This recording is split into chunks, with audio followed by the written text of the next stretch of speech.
আসসালামু আলাইকুম। আমরা এই ভিডিওতে শীট 2 এর যে নাম্বার প্রবলেম তা নিয়ে আলোচনা করব। এই প্রবলেমটি মূলত আমাদের এইচ নাম্বার যে প্রবলেমটি ছিল 1 প্রাইম তার একটা এক্সটেনশন ভার্সন বলতে পারো। তো এই প্রবলেমে আমাদেরকে একটা নাম্বার দেওয়া থাকবে n এন্ড আমাদেরকে প্রিন্ট করা লাগবে সবগুলো প্রাইম নাম্বার যারা 1 এবং n এর মধ্যে রয়েছে ইনক্লুসিভ, অর্থাৎ 1 লাগবে আমাদের n পর্যন্ত যাওয়া লাগবে 1 থেকে n পর্যন্ত। দেন আমাদের প্রাইম নাম্বার কাকে বলে এটা হচ্ছে আমরা এইচ নাম্বার প্রবলেমে দেখেছিলাম। তো আমরা জাস্ট এখানে যে রেঞ্জটা দিবে 10, তো আমাদের 1 থেকে 10 এর মধ্যে যে প্রাইম নাম্বার তাদেরকে প্রিন্ট করা লাগবে। তো আমরা কি করতে পারি, আমরা হচ্ছে একটা বাহিরের লুপ চালাতে পারি 1 থেকে 10 পর্যন্ত এন্ড আমরা ভিতরে চেক করব আমাদের নাম্বার যেগুলো রয়েছে তারা প্রাইমের কন্ডিশন ফুলফিল করছে কিনা। যদি করে তাহলে তারা প্রাইম, আর না করলে হচ্ছে তারা প্রাইম না।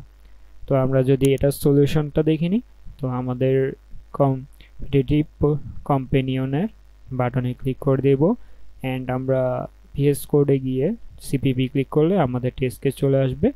এখন হচ্ছে আমরা আমাদের কোডটাকে যদি কপি করে পেস্ট করে দিই, তো এখন হচ্ছে আমাদের সলিউশনে কি করেছি, আমাদের স্ক্যান অ্যাপ দিয়ে আমরা এন ইনপুট নিচ্ছি। দেন আমরা 1 থেকে ধরো আমাদের এই কেসের জন্য 10 পর্যন্ত আমরা লুপ চালালাম বাহিরে একটা। দেন আমরা একটা কাউন্ট ভেরিয়েবল রাখছি। কাউন্টটা কেন, এখানে দেখো আমরা যে ইকুয়াল টু থেকে যে less than equal I divided by 2 পর্যন্ত লুপ চালাচ্ছি।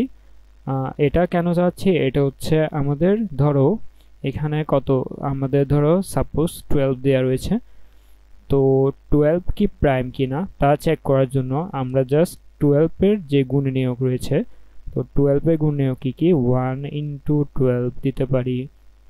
দেন আমাদের 2 ইন্টু 6, দেন আমাদের 3 ইন্টু 4,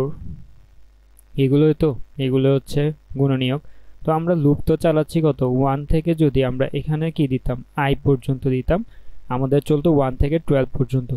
তো এখন হচ্ছে আমাদের 1 থেকে 12 পর্যন্ত যাওয়া তো দরকার নেই, কারণ আমাদের 1 2 3 এগুলো চেক করার পর আমরা কিন্তু এই পরের যে কন্ডিশন তাও কিন্তু আমাদের ফুলফিল করছে। সো আমাদের এখানে হচ্ছে 3 এর পর আবার 4 দিয়ে চেক করা, মানে হচ্ছে আমরা এই জিনিসটা আবার রিপিট করে চেক করছি। তো 3 দিয়ে যদি সে ডিভাইড হয়ে যায় তাহলে সে 4 দিয়ে তো ডিভাইড অবশ্যই হবে। তো আমরা হচ্ছে জাস্ট i ডিভাইডেড বাই 2 পর্যন্ত চালালেই আমাদের এই লুপটা কাজ করবে।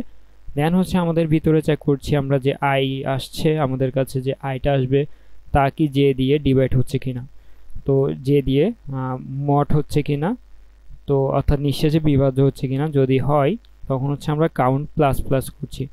তো যখন হচ্ছে নিঃশেষে বিভাজ্য হবে তখন কিন্তু সে প্রাইম না, তো প্রাইম না হলে সে কাউন্ট প্লাস করছে। আর যদি প্রাইম হয় তাহলে কিন্তু এই কন্ডিশনটা ট্রু হবে না, তখন কিন্তু কাউন্ট 0 থেকে যাবে। তো আমরা যখনই হচ্ছে কাউন্ট প্লাস প্লাস করছে আমরা ব্রেক করে দিচ্ছি।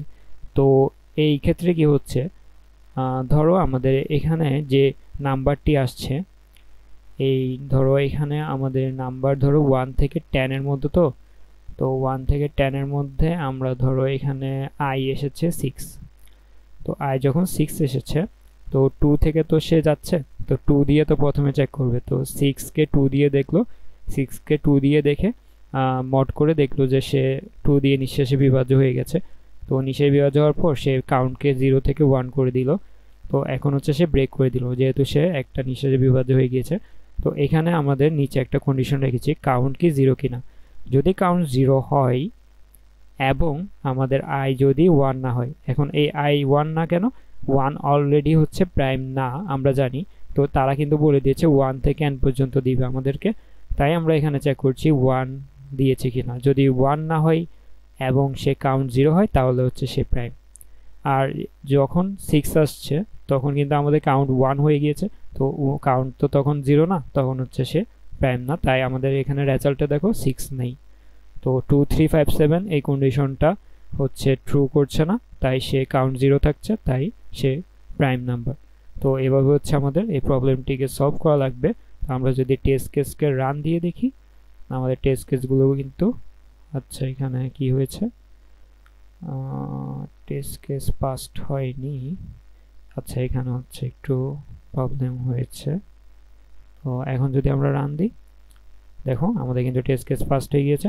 তো এইভাবে হচ্ছে তোমরা যে নাম্বার যে problem primes from 1 to n তা সলভ করতে পারবে।